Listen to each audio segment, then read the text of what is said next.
nosso convidado de hoje é Felipe Franco Munhoz. A literatura de Felipe Franco Munhoz é marcada pela experimentação.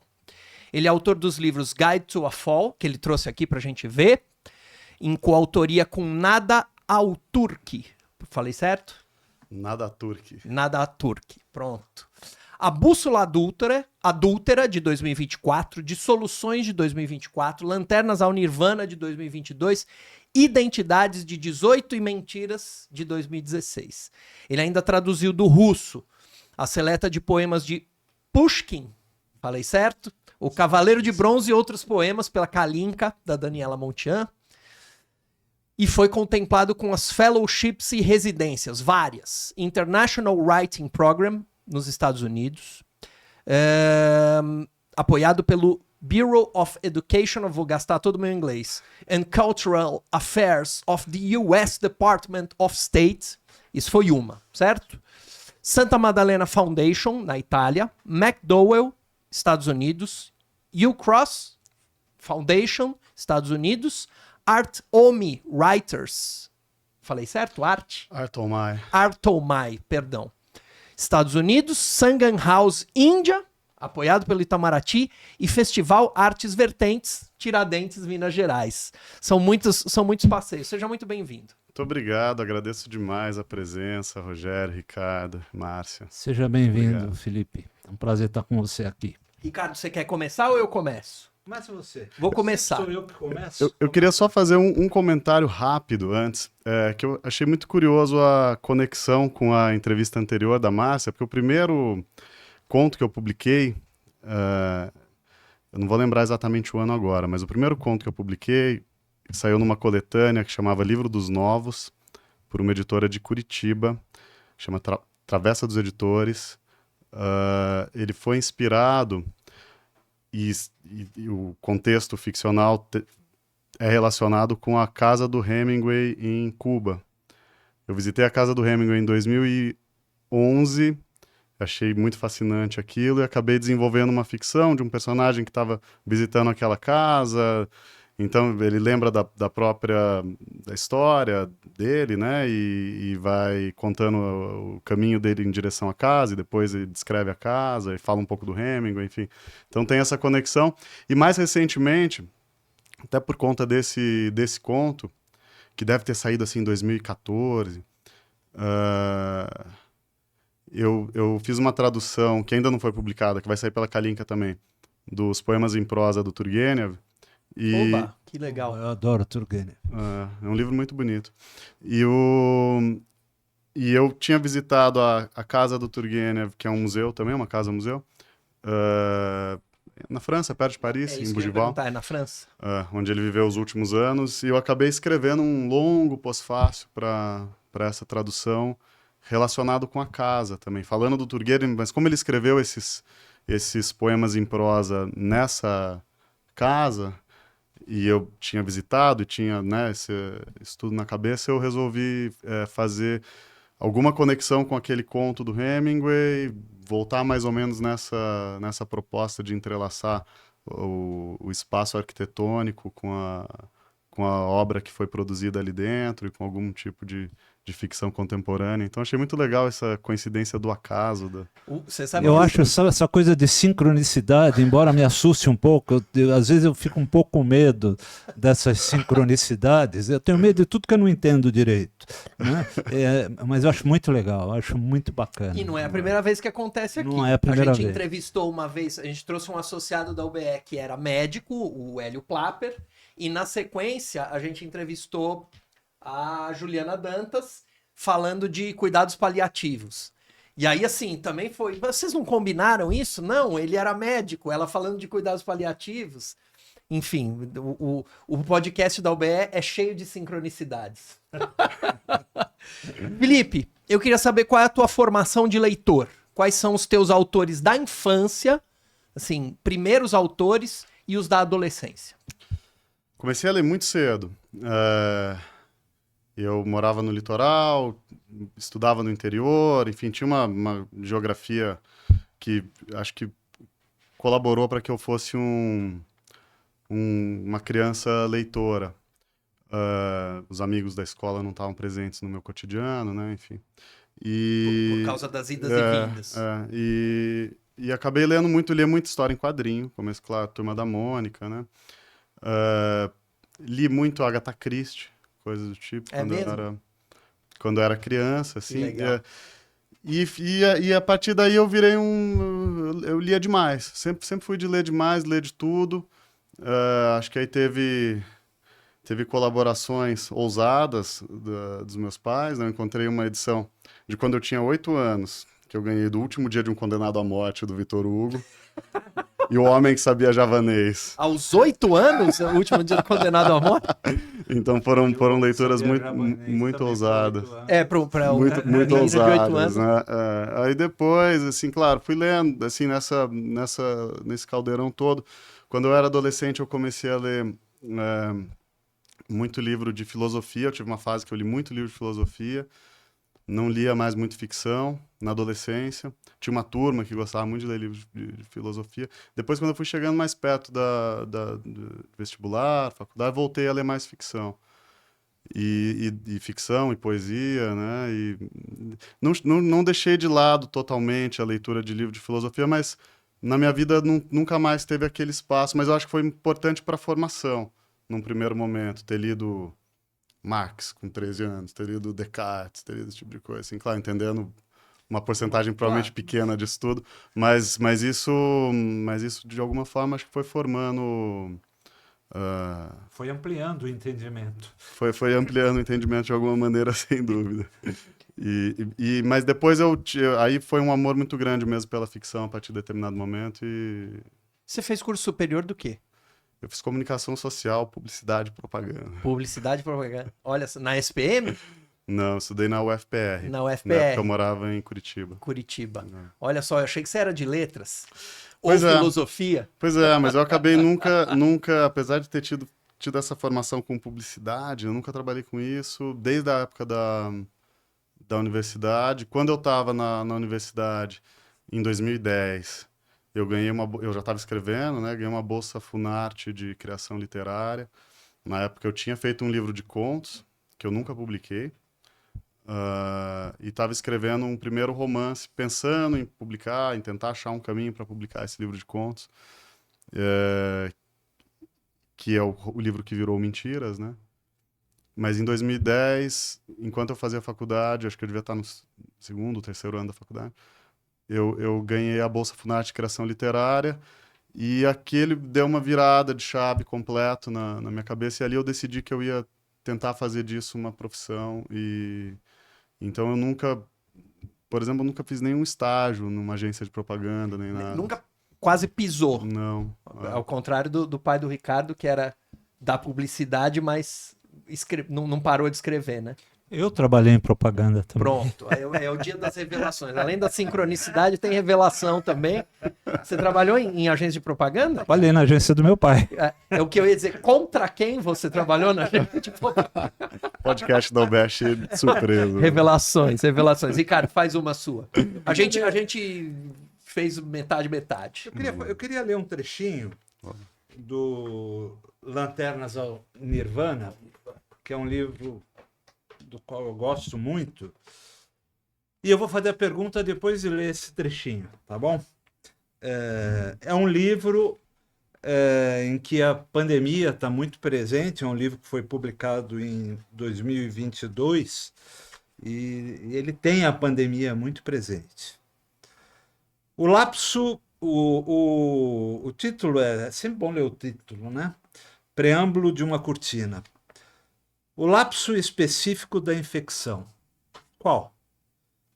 Foi domingo, 7 de junho, 22h32, durante uma, prefiro arriscar, perambulação noturna para espairecer, porque assim não dá mais, quando estourou trombone e surdina, a tosse abafada, bloqueada, rente, seca, daquele vulto de que marquise, máscara, pouco se entrevia, não? O lapso específico da infecção, qual? Foi segunda-feira, 8 de junho, 14h46, durante a incursão número 5 ao supermercado, porque desta vez o detergente plástico amassado, porque a louça vociferando, louça, quando, procedimento espontâneo, irrefreável, bombardeei-me com certo impulso trágico, indicador esquerdo, olho esquerdo, paciente ofegante, propofol? Não. Então, isso aqui é um trecho do Lanternas, onde a gente vê bastante a pandemia, o momento da pandemia, o auge da pandemia, que já começou no auge, né? Era a pandemia começando, mas já no auge. Pergunta que eu faço sempre para mim e eu gosto de fazer. A gente já se esqueceu, Felipe? Não aprendemos nada, apesar do susto que foi? Curioso, né? Eu fui um... Eu fiquei muito tempo trancado em casa, né? Esse livro, ele é um registro desse período que eu fiquei em casa. Então, tudo que eu escrevi, tudo que está nesse livro foi de uma fase que eu não coloquei o pé para fora do apartamento que eu morava. Eu tenho uma doença genética, eu era provável grupo de muito risco, então foi uma decisão né, dentre muitos outros fatores, de ficar Isolado. completamente isolado, né? Então foi quase um ano sem sair do apartamento. Eu estava escrevendo um outro livro, que é o livro que virou Dissoluções depois, mas como se eu tivesse feito um intervalo o que eu produzi nesse intervalo, parte do que eu produzi, que tinha a ver com essa temática, virou Lanternas ao Nirvana. Eu achava aí para entrar na sua pergunta, eu achava que para mim, eu ficaria um pouco mais afetado, talvez, do que eu tenha ficado hoje, mas eu também demorei muito para voltar a ter um convívio social. Eu demorei muito mais do que... As coisas já estavam acontecendo normalmente. Quando a primeira vez, por exemplo, que eu fiz um evento em público. A gente fez uma entrevista... Eu costumo dizer, brincando, que o isolamento social foi o melhor legado da pandemia, né? Pode ser. É um bom ponto de vista. Mas a gente fez uma entrevista, né? Ainda durante o isolamento, né? Não lembro exatamente em qual momento da pandemia, né? A gente fez uma terça literária, acho que foi meados de 2021. Então ainda era um isolamento... Não Já era mais um isolamento total. Abrindo, mas eu, por exemplo, nessa época eu não saía de casa. Eu saía para fazer coisas muito específicas, com máscara.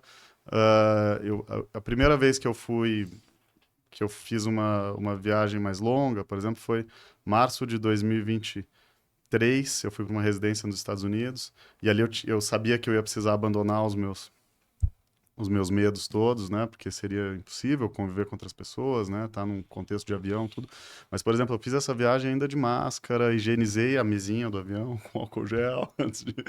Então, assim, para mim foi uma coisa muito difícil, mas agora eu levo uma vida normal já, né? Como todos, né? Eu acho que muitas vacinas, né? Acho que não... É uma fase talvez superada, né? Talvez exista algum outro tipo de problema similar, mas aparentemente não é mais um risco, né? Não chega a ser um problema. Legal. Eu acho que talvez a gente tenha muitas lições que a gente pode aplicar se eventualmente acontecer alguma coisa similar novamente, né? E como agir, né? E como cobrar, né?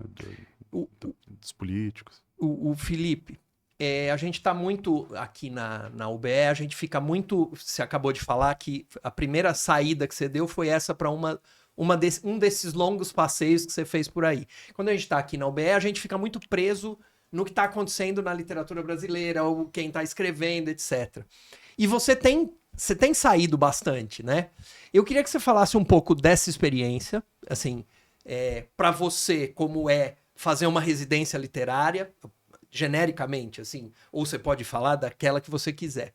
E que você nos traga notícias do que está acontecendo fora, na literatura, pelo menos do que você viu, do que te chamou a atenção, o que você gostou. Eu tenho trazido algumas notícias. Eu tô editando parte de livros da revista Cult, desde o começo do ano agora, de fevereiro. E uma das coisas que eu bolei ali foi que tivesse uma coluna que chama Mapa, com autores e livros inéditos no Brasil. Então ali, mensalmente, eu estou falando sobre algum autor que nunca foi publicado no Brasil. Um livro Não específico... brasileiro ou brasileiro? Não brasileiro. Um livro específico que tem alguma relevância fora do Brasil, algum destaque que está acontecendo fora do Brasil, mas que ainda não chegou pra gente, né? Então, ficção, a próxima Já traduzido? Não. Não traduzido. Não. É uma coluna um pouco mais voltada para o mercado editorial, para tentar apontar algumas coisas que eu acho interessantes. Como eu tenho conhecido muita gente legal nessas oportunidades que eu tive de viajar, né? Autores que eu acho que poderiam ter um espaço aqui, né? Mas não só ficção. Já fiz poesia. Eu estou tentando mapear assim, o que eu tenho achado de mais interessante. Então essa acaba sendo uma forma de dar notícia das coisas que eu tenho visto fora, né? Mas o que aconteceu foi muito curioso, porque eu nunca tinha sentido a necessidade de fazer uma residência literária até fazer a primeira. Eu fui convidado para participar de um evento. Como o Mentiras, meu primeiro livro, é inspirado na obra do Philip Roth, ele é personagem, né? Ia acontecer uma grande celebração dos 90 anos do Philip Roth em Newark, em março de 2023. Justamente essa história que eu estava contando antes da minha primeira saída de maior exposição depois da pandemia, né? Mas eu fui convidado para esse evento com quase um ano de antecedência. Um ano. E eles me chamaram para fazer uma performance, uma leitura do livro, de trechos do livro, um bate-papo com o público. E como eu tinha... Ia ser a primeira vez que eu estaria de volta a... Porque eu tinha ido aos Estados Unidos quando o Philip Roth fez 80 anos. Mas era um contexto completamente diferente. O livro não estava publicado... porque existe a Philip Roth Society e eles organizam muitas coisas. Eles têm uma publicação trimestral, se eu não me engano, organizam eventos, conferências, tal. Eles tinham me chamado, quando eu estava escrevendo o livro, eu estava em contato com eles por conta de pesquisas que eu vinha fazendo. O Philip Roth era vivo, e eles organizaram uma festa de aniversário de 80 anos para ele, me chamaram. Para fazer também uma leitura desse livro. Tinha um painel que era de escritores que eram influenciados pelo Philip Roth. Mas agora, eles me convidaram 10 anos de novo depois, quando eu já tinha livro publicado, era um contexto completamente diferente já de carreira, tudo. E eu fiquei pensando o que mais eu poderia fazer enquanto isso, né? Já que eu estaria lá eu tinha um convite assim para 3 dias. O que mais eu poderia fazer, né? E aí eu pesquisando, descobri que existia essa residência Art on My, foi a primeira que eu fui, que fica no interior de Nova York, não é muito longe de Newark. Eu fiz uma application, então ainda não sabia se ia dar certo ou não, né? E acabei sendo chamado. É um processo seletivo, né? Enfim, demora meses e tal. Mas a partir do momento que eu vi a experiência de estar com outros artistas durante muitas horas por dia, porque o que essas residências normalmente oferecem não é a gente não tem muito isso no Brasil, né? Eu sei que tem uma em Zacatá, na Bahia, né? Que é conhecida. As residências literárias não têm esse mesmo impacto que tem na formação dos escritores e na manutenção do cenário literário, como tem em outros países, muito expressivamente nos Estados Unidos. Você está falando do quê? De permitir que os escritores convivam e são conversem? Fellowships, são espaços que eles normalmente eles oferecem para você um espaço e tempo para criar. Então, basicamente, normalmente você é como se você estivesse sendo pago para escrever o seu livro, né? Junto com outros artistas que também passaram pelo mesmo processo seletivo, ou foram convidados. E com quem você pode E com quem dialogar você pode nesse dialogar. processo. Então é como se você ficasse isolado do mundo, dos seus afazeres diários, e você fica livre com muitas horas disponível. Normalmente você tem um estúdio, e normalmente são lugares isolados de tudo também. Então não tem uma cidade muito perto, não tem... Nesse caso, por exemplo, era a cidade mais próxima ficava 15 quilômetros, então assim, para pegar um carro, não era uma coisa tão simples assim, né, o deslocamento. Então acontecia que os artistas que vão para esses espaços ficam o tempo todo criando, e em algum momento tem Um encontro. tem uma interação. Normalmente o almoço normalmente você faz no seu próprio estúdio, eles entregam comida, ou você faz por conta própria, aí varia de lugar para lugar, né? E normalmente o jantar é um momento de confraternização, e depois do jantar as pessoas conversam, falam sobre o que estão produzindo. Mas isso acendeu na minha cabeça uma nova possibilidade de vinculada à criação, inclusive, porque de repente eu estava fazendo uma coisa que eu nunca fazia, que era abrir muito o meu processo criativo. Eu tinha uma coisa de ficar escondendo o que eu estava escrevendo. Então aí, quando eu cheguei nesse primeiro lugar, Artomai, eu tinha lançado até o Lanternas ao Nirvana, que é o meu terceiro livro. Vamos mostrar. Eu estava escrevendo o Lanternas daí, mostrou, né? Eu tava escrevendo o de Soluções. Que é... Então, nessa época, eu tava elaborando de Soluções, e o que eu fiz muito ali foi conversar com os outros escritores que estavam lá, quais eram as minhas dúvidas, troca de referências. Isso acaba sendo muito impactante, né? E também tem uma outra questão que é uma valorização muito grande do seu trabalho, né? Em algumas dessas residências. O International Writing Program, por exemplo, que eu fui ano passado, que é vinculado à Universidade de Iowa, é uma coisa muito impressionante, porque é uma cidade que está... É um programa que existe desde 1967 e que transformou a cara de uma cidadezinha muito pequena no estado de Iowa, né? Então, é uma cidade universitária que, desde 1967, recebe em torno de 30 escritores, um de cada país do mundo, que eles consideram escritores, em geral, de mid-career, assim, que estão no meio da carreira. Todo ano. Todo ano, que geralmente não são publicados ou não são conhecidos nos Estados Unidos, mas que nos seus países de origem eles têm uma carreira estabelecida ou relativamente estabelecida. E então, todo ano esses escritores vão para essa cidade, ficam em contato com os alunos, e eles acabam proporcionando esse tipo de encontro. Então tem um workshop de tradução que acontece semanalmente, que os alunos da Universidade de Iowa traduzem os escritores, como é cada um de um país diferente, tem muitas línguas, tem muitas coisas. O departamento de teatro organiza leituras do seu trabalho, o departamento de dança faz performance. Então, assim, quem está aberto... Claro, nem todos os escritores, ninguém é obrigado a fazer nada, né? O que você está ali é para você trabalhar, passar 3 meses escrevendo seu livro, e o que eles pedem com antecedência, mas também não é obrigatório, é que você faça uma leitura pública na biblioteca, uma leitura pública na livraria. Eles têm uma livraria também histórica lá nos Estados Unidos, uma super curadoria, chama Prairie Lights. Então, uma leitura na biblioteca pública, uma leitura na livraria e uma aula para os alunos de letras, de literatura, né? Então, esse é o pedido que eles fazem para você. Nem todos são obrigados a fazer, mas além disso, tem muitas oportunidades. E além disso, você está em contato com 30 outros escritores, cada um de um país do mundo.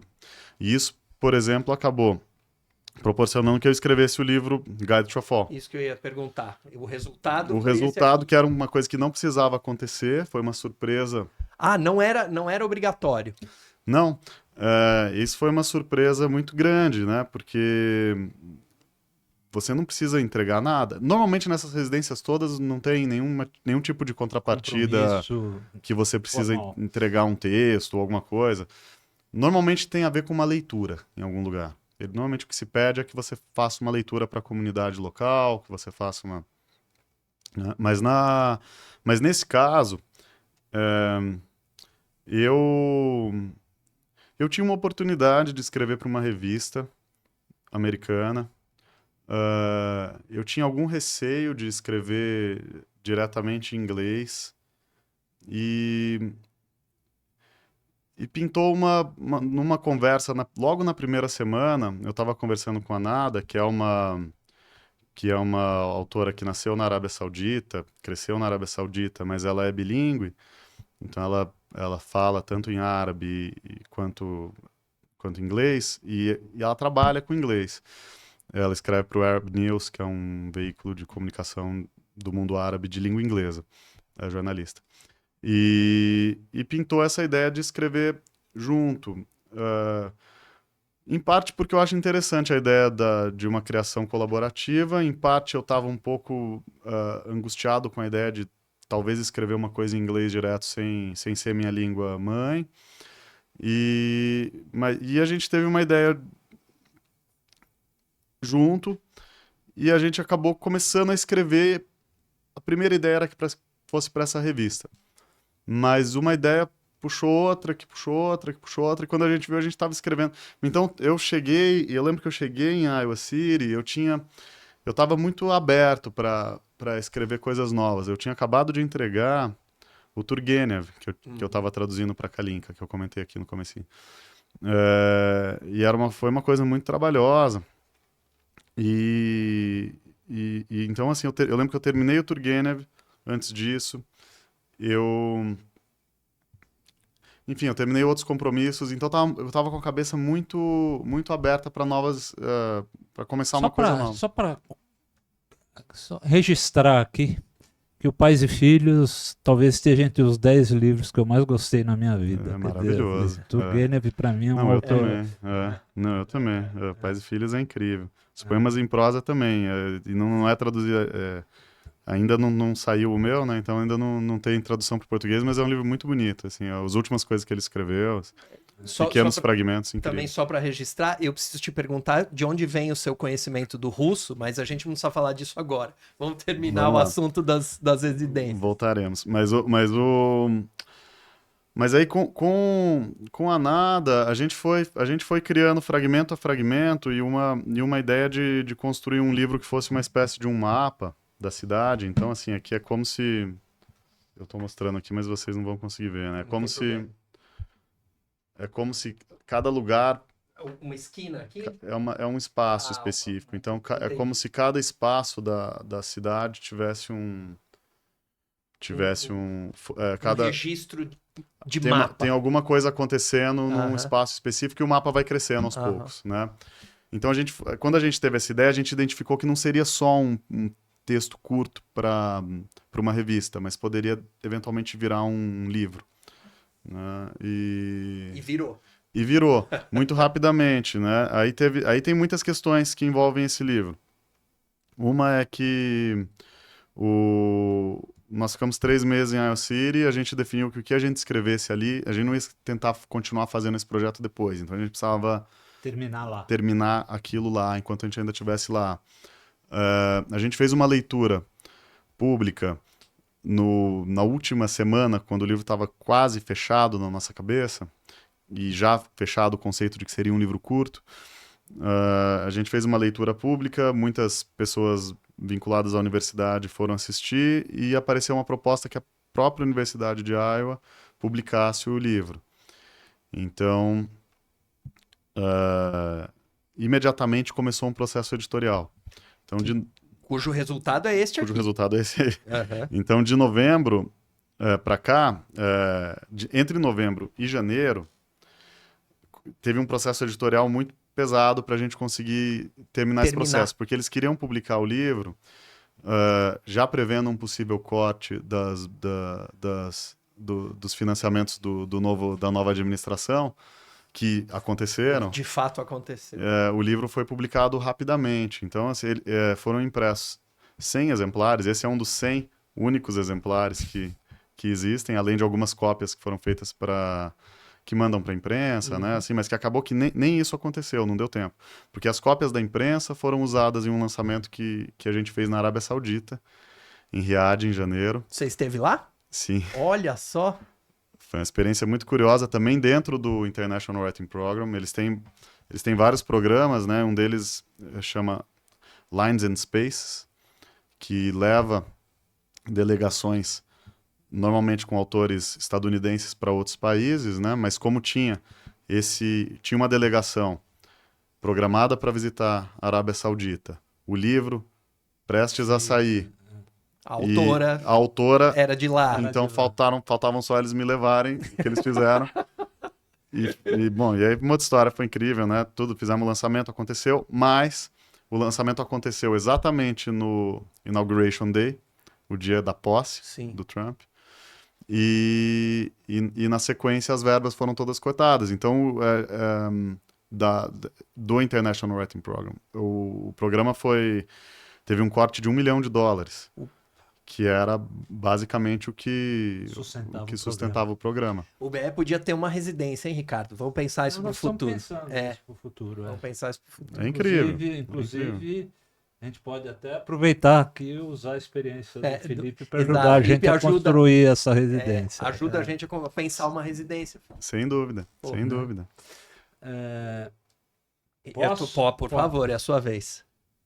Eu vou fazer uma pergunta sobre o Dissoluções. Dissoluções é outro. Esse já é de 2024, também da Record, né?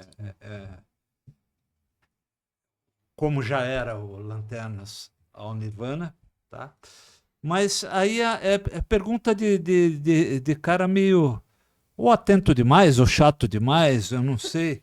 Você tem toda a liberdade de se achar que é uma pergunta invasiva, não responder, tá?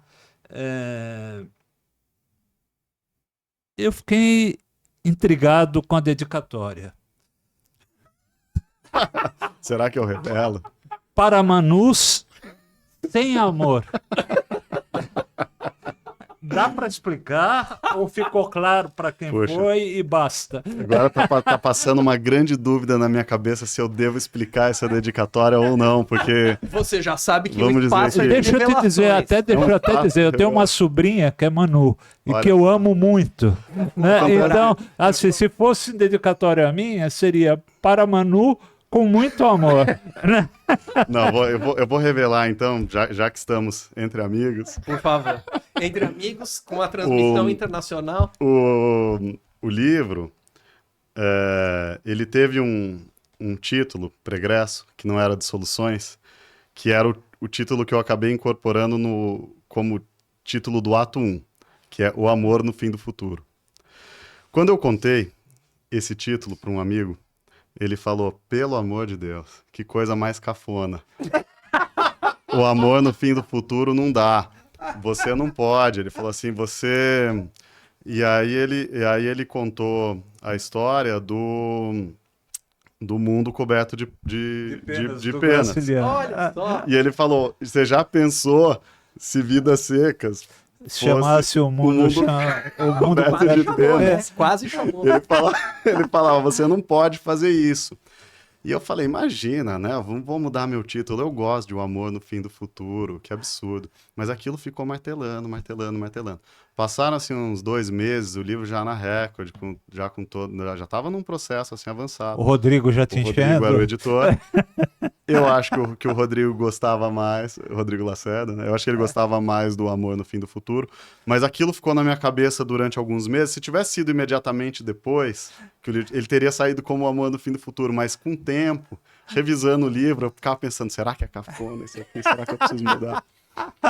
E aí, bom, então troquei o título para Dissoluções, né? Esse meu amigo, que aqui tá Mani, ele é um especialista em Camus.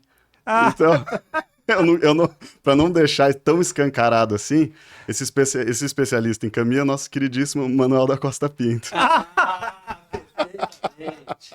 Está revelado. Então, e eu já brincando, e eu já chamo o Mani há muitos anos, brincando de Manuel, de Mani, por causa do Camus. Então eu deixei assim uma dedicatória, falei, ninguém nunca vai saber disso. Só ele. Agora foi... Tornou-se público. Agora foi muito revelado. Tornou-se público. Que legal. Graças à minha chatice. Pois é. Obrigado, Ricardo. Você deu a sua contribuição. Ô, Felipe, eu queria que você falasse dessa experiência de tradução, E de onde vem essa tua relação com o russo? O russo eu não tenho. Autodidata? Não. Eu estudei durante 8 anos com a Daniela Montian. Ah, olha só. Fiz aula particular. E não tenho nenhuma relação específica assim, com a língua. Eu tinha vontade, A muita vontade de ler muita os vontade clássicos de ler russos em russo. basicamente isso. Eu acabei estudando bastante, fazendo exercício e traduzir o livro que eu traduzi, o Pushkin, acabou sendo muito como um exercício, na verdade, muito mais um exercício para estudar, para aprender as declinações, para aprender, para aumentar o vocabulário, do que como uma ideia assim de que eu fosse virar um tradutor mesmo, né, e tal. Uma coisa que eu fui fazendo paralelamente, também acaba sendo um produto da pandemia, o Cavaleiro de Bronze e Outros Poemas, o livro do Pushkin que eu traduzi, porque eu estava escrevendo paralelamente com Lanternas ao Nirvana. É curioso que isso influenciou bastante também, eu acho, a métrica do Pushkin, a proposta de prosódia do Pushkin implicou bastante no resultado do Lanternas ao Nirvana também. Aliás, é uma pergunta que se você quisesse, que eu ia fazer também, que você aproveita e já pode incluir. Porque eu considero traduzir poesia uma coisa quase mágica, né? E como que foi traduzir do russo, eu acho que a magia ainda é maior, né? Como que foi isso? Eu acho que assim, tem que ter uma consciência, tanto quem está fazendo quanto quem está lendo, que de alguma maneira aquilo ali vai se transformar. Sempre tem perdas e ganhos, e você vai precisar, de repente, adaptar alguma coisa, não necessariamente muitas vezes no mesmo lugar, então às vezes tem uma literação em determinada situação, você precisa compensar em outra, porque naquele lugar às vezes é impossível de fazer diante dos recursos que determinada língua tem ou não. Então, o que eu fiz com o Pushkin especificamente foi tentar fazer uma tradução que respeitasse a proposta métrica, que respeitasse as rimas que o Pushkin usa e mantendo a combinação de terminações oxítonas e paroxítonas que o Pushkin usa a cada quadra. Sempre tem uma rima paroxítona e uma rima oxítona. Então isso deu muito trabalho. Mas eu já vinha fazendo um pouco isso no Identidades, enquanto eu escrevia o Lanternas ao Nirvana, enquanto eu escrevia o Dissoluções. Eu já estava trabalhando muito com métrica, rima, com prosódia. Então aí eu achei que a minha possível contribuição nesse campo seria traduzir mantendo essas características, né? Então, o Nabokov, por exemplo, ele defendia que traduzir o Pushkin, especificamente, né, era impossível, porque tudo se perderia. Quando ele fez a tradução do Yevgeny Onegin, que é uma publicação em 2 volumes, um volume é o livro traduzido literalmente, ou seja, ele descarta toda a proposta formal, e o outro volume são notas explicando contextos, determinadas expressões. Enfim, o Nabokov achava que era impossível você transmitir tudo isso numa tradução. Numa só. E talvez de fato seja, né? Mas também, por outro lado, talvez se você abandone tudo, perca a graça, né? Você vai ter uma noção do sentido, mas o poeta... Então, o que eu acho que é isso, é que o leitor tem que ter uma generosidade aí de entender que alguma coisa está sendo perdida, mas que ele está lendo também a partir de um filtro de um outro escritor, né? Então tem uma outra voz envolvida, o que na verdade pode ser muito bonito, né? E isso vale para qualquer caso, né? Para qualquer língua, para qualquer adaptação, né? Você vai ter diferentes possibilidades de interpretação a partir de diferentes contextos nos quais o tradutor está inserido. Então, a bagagem do tradutor, né, as experiências culturais, o sotaque, abrangência léxica que o tradutor domina, enfim, tudo isso vai influenciar. Qual registro que o tradutor escolhe usar, né? Então, manter isso tudo em poesia, em prosa, também tem suas dificuldades, né? Mas em poesia, e mantendo métrica, rima, realmente não é fácil, né? Então, assim, você precisa escolher um tom, basicamente, e torcer para que funcione nessa nova língua, né? Foi mais ou menos isso que eu fiz com o Pushkin. Aí, no caso do Turgenev, que vai sair, são poemas em prosa um pouco mais... Aí é diferente o processo. Um pouco mais livre, né? Um pouco mais livre. Aí eu tentava manter... Assim, se eu identificava que o Turgenev estava dando um peso muito específico para determinada palavra, então essa era uma palavra que seria repetida. Se ele estava focando na repetição, ou se ele estava focando na literação, ou se ele estava focando no contraste, né? Esse livro é um livro muito de contrastes, muito expressivos. Então era tentar achar adjetivos que contrastassem igual o Turgenev fez no original, né? Então é esse tipo de busca, assim, né? Mas eu estudei 8 anos de russo, eu tive propostas interessantíssimas para traduzir outras coisas, que eu recusei, e acho que não vou fazer mais nenhuma tradução. E parei de estudar, inclusive. Parei de estudar e o russo vai se perdendo, né? Assim, é muito triste. Eu quero voltar, quero ter mais contato, mas língua é difícil. Você não está praticando com... Ela vai... O tempo todo ela vai foge, você perde vocabulário, quando vê, vai ficando tudo mais complexo, né? Ricardo, você quer fazer mais uma? Ó, eu vou dizer mesmo preâmbulo do Ricardo. Se você não quiser responder, não precisa. Recentemente, foi publicada uma lista dos melhores livros do século XXI. E aí, na mesma edição, foi na Folha, e na mesma edição, a Valnice Nogueira Galvão, ela analisou a lista, né? Porque quando saem essas listas, as pessoas dizem, não importa a lista, não importa o debate que vai acontecer. Mas eu não vi debate nenhum. Então, eu tenho uma pergunta. Porque a Valnice, ela diz o seguinte, estamos vivendo o predomínio no conteúdo, né? Então, assim, a análise da Valnice foi, naquela lista prevalecem livros sem um projeto formal ousado, alguma coisa assim, Guimarães Rosa e tal, e isso ficou para trás e a gente vive um momento de predomínio do conteúdo. Não é o seu caso. Você é um autor de um projeto formal muito consistente. Para um leitor mediano, eu não tenho dúvida que seus livros seriam considerados livros difíceis e tal. Então a pergunta é, como é que é ser um autor correndo na contramão eu aliando isso, que seria uma pergunta minha, né? Como até certo ponto, ser um escritor que visivelmente se recusa a construir mais do mesmo. Exato. No sentido que você é um escritor que está constantemente experimentando. Eu particularmente acho isso que é uma vantagem que você carrega, né?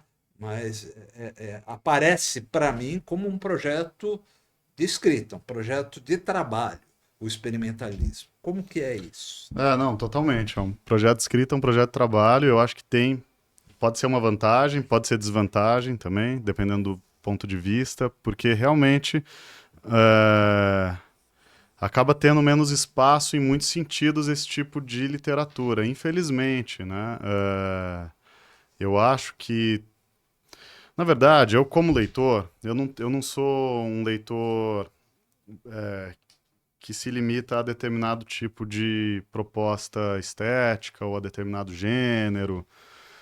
Eu gosto de ler de tudo, e eu gostaria muito que todos os leitores fossem assim também, que a gente pudesse estar aberto a ler tanto um romance do século XIX, do Turgenev, do Tolstói, quanto um livro de vanguarda como o meu, né? Eu acho que talvez faça falta que as pessoas estivessem um pouco mais acostumadas com esse tipo de proposta e que as pessoas conseguissem enxergar a graça que é. Mas a gente também tá entrando numa nova configuração de mundo que a gente vai ter que começar a ver o que vai fazer sentido a partir de agora na literatura, porque a gente vai...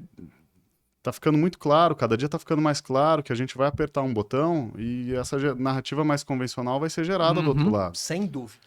Então, isso é muito assustador em muitas medidas, né? Porque é o que a gente ama, é o que a gente faz, né? Nas mais variadas frentes, e tem toda uma cadeia produtiva do livro envolvida, de várias profissões que podem desaparecer, mas inclusive essa literatura que conta uma história, talvez ela possa ser gerada imediatamente, ao gosto do leitor, né? Então, assim, isso é um terreno muito perigoso e talvez uma ficção mais esquisita, mais falha, talvez seja isso que faça algum sentido. Não sei. Talvez num primeiro momento e antes que tudo seja engolido de uma maneira catastrófica. Vou voltar numa pergunta anterior. Lá fora, você viu mais gente com projetos afins ao teu? Similares? Aqui, só de folhear, eu já vi que sim. No Guide to a Fall, mas... Tem de tudo. Assim, eu acho que, na verdade, os Estados Unidos, especificamente, eles têm uma cultura do MFA que eles têm aula de escrita criativa, né? E isso acaba gerando um determinado tipo de produto nas grandes editoras que muitas vezes não é o produto mais ousado formalmente ou mais aberto a experimentações. Então, vamos dizer, se você tem uma média muito boa, o bom livro que conta uma boa história, isso é expressivo. Você encontra muitos livros assim, de alta qualidade nessa média. Bem escritos. Talvez em outros lugares, aí inclusive o Brasil, que a gente não tem uma formação assim tão sólida, universitária, né, de escritores, talvez isso gere obras de arte potencialmente mais ousadas,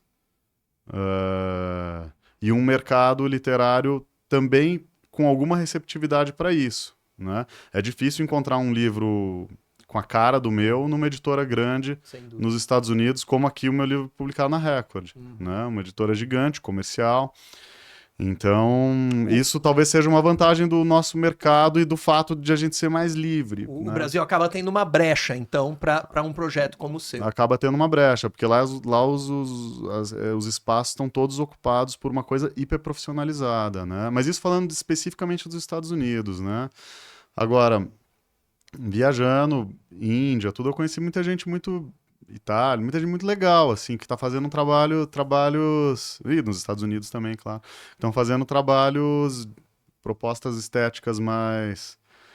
com vozes autênticas. Eu acho que a gente precisa achar um jeito de formar melhor os nossos leitores, né?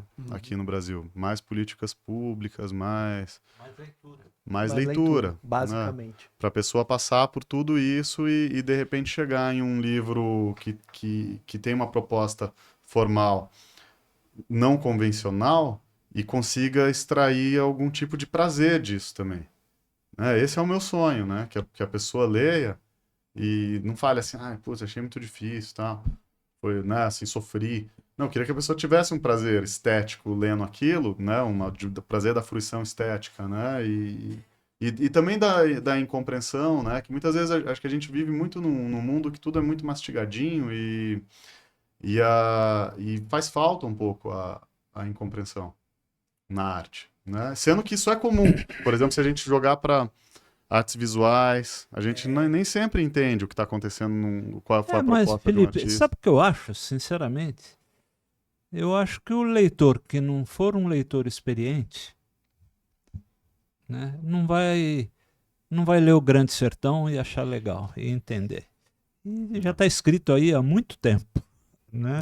Quer dizer, então eu acho que você para ler textos com qualidade, textos que experimentam, textos que trazem novidade, você precisa ser um tipo de leitor que tem uma bagagem de leitura grande, que está acostumado a ler. Não é qualquer um, né? E eu não sei se a gente vai conseguir formar esse tipo de leitor algum dia, em algum lugar do mundo. Pois é, pois é. Né? Até porque tem todas essas novas transformações que vêm acontecendo Exatamente. e que provavelmente vão impactar muito na produção e no consumo de literatura, né? E a gente ainda não sabe exatamente qual o caminho que vem, né? Ricardo, tem a última? Vamos lá.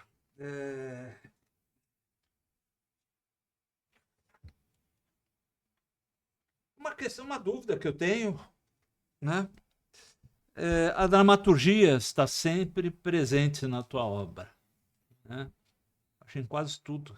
Você faz um mix, né, de poesia, dramaturgia, ficção. Você tem plano de, de encenar algum desses teus trabalhos? Pois é, assim, muita gente me pergunta se eu escrevo pensando em que vire peça ou roteiro. A priori, não. A priori, assim, eu escrevo. Na verdade, esse estilo dessa mistura toda começou com Identidades, meu segundo livro, né? O Mentiras é um romance, é só em diálogos, então não chega a ser exatamente convencional, né? Mas ele é um romance. E no Identidades tem essa proposta que depois eu resolvi estabelecer como uma voz literária, que mistura rubricas com poesia, muitas vezes poesia concreta, poema visual, métrica, alguns trechos em prosa. Então tem todo esse espaço de, de combinação, de confluência de diferentes gêneros. E, e aí eu mantive, né? Mas quando eu estava escrevendo Identidades, que é uma espécie de um Fausto contemporâneo, eu estava lendo o Fausto do Goethe. E por isso que o Fausto do Goethe foi escrito justamente para ser lido, né? Não para ser encenado. Então, o primeiro movimento, na verdade, foi esse, escrever que o Identidades especificamente seria uma peça de Pra ser teatro lida. para ser lida. Então é uma peça meio impossível, não tá tão claro qual personagem fala o quê, não tem muitos momentos que são poemas visuais e aquilo em tese está na voz de algum personagem, é uma coisa que está sendo dita, mas ao mesmo tempo como é que alguém vai dizer aquilo? Enfim, então tem muitos jogos assim que faz com que a ideia faça com que o leitor desenvolva aquele espaço cênico e literário na própria cabeça, né? Depois eu resolvi manter isso, essa identidade literária nos outros livros. Quase todos, tirando o Guide to a Fall, que é uma outra proposta, né? Em coautoria e tudo, né? Mas, então, a priori, a ideia não é encenar, é que a página fosse uma espécie de palco, que alguma coisa está em cena, mas teve uma pessoa em Iowa que falou, que chamou de teatro imaginário, eu achei legal. Legal. Sabe por que eu acho isso bacana? Porque isso é uma impressão que eu tenho, Felipe, desde que eu era muito menino. Eu sempre preferi. Pega um cara como Tennessee Williams, por exemplo. Eu sempre preferi ler o teatro de Tennessee Williams do que ver o teatro de Tennessee Williams encenado. Porque quando eu leio, é a minha peça, é a peça que está na minha cabeça, é a minha personagem. Vem encenado, parece que eu estou vendo que estão me roubando aquela leitura. Né? Nelson Então, Rodrigues funciona assim também para mim. eu prefiro, a maioria das vezes, ler a peça do que ver a peça encenada. Eu sempre li muito teatro, adoro ler teatro grego, enfim, Tennessee Williams, tudo. Mas então, assim, mas é isso. Eu gostaria até de que algum tipo de adaptação fosse feita, mas eu acho que eu não faria. O que eu já fiz muito são leituras, né, assim, já foi pro palco várias vezes, em circunstâncias específicas, as coisas mais variadas, às vezes com música, às vezes sem música, trechos, algumas coisas mais completas. Mas eu acho que acaba gerando um resultado que não é exatamente uma adaptação teatral, né? São Não foi leituras. feito para isso, né? Não foi feito para isso. Eu acho que se uma outra pessoa, se um outro artista pegar e adaptar e transformar em uma outra linguagem, reconfigurar aquilo. Aí acho que pode virar uma coisa legal. um outro trabalho. Um outro trabalho, que eu não sou capaz de fazer, né? Vai precisar de uma outra pessoa. Muito bem. Você quer se despedir? Puxa, passou voando. E sobretudo com a confissão da minha dedicatória desamorosa pro nosso querido Nani. Revelações. Olha, gostei demais, obrigado. É uma alegria estar aqui dessa vez, enfim. Pessoalmente. A cor e no vivo. Muito Bom, obrigado. pra gente terminar, tem duas coisas. Uma é você completar a frase da Clarice Lispector, que é: quanto ao futuro. Já era. E outra, eu costumo ler um trecho do entrevistado, mas quero saber se você quer ler. Você tem alguma leitura que você queira fazer? Puxa, eu não me preparei, mas pode ler você. Então, eu prefiro. Então eu vou ler a cena mais profana de Lanternas ao Nirvana. Espero que a leitura, né, esteja à altura do texto.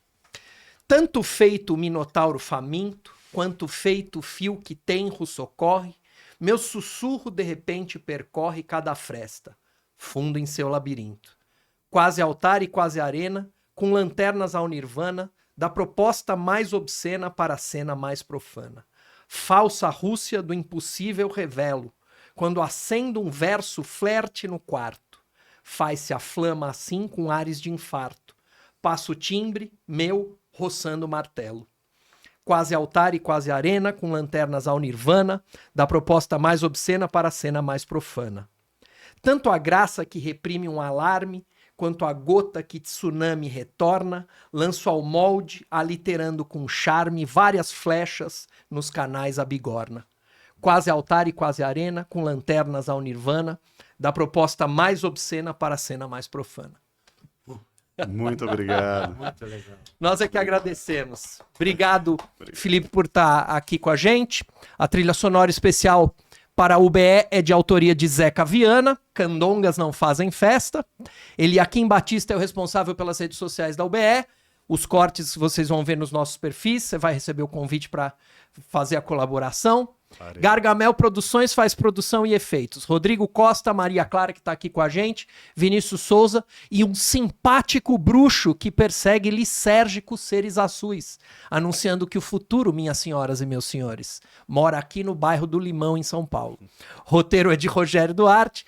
A UBE é a Casa do Escritor Brasileiro. Associe-se e participe do podcast. ube.org.br/associe. Tem mais não, até a semana que vem.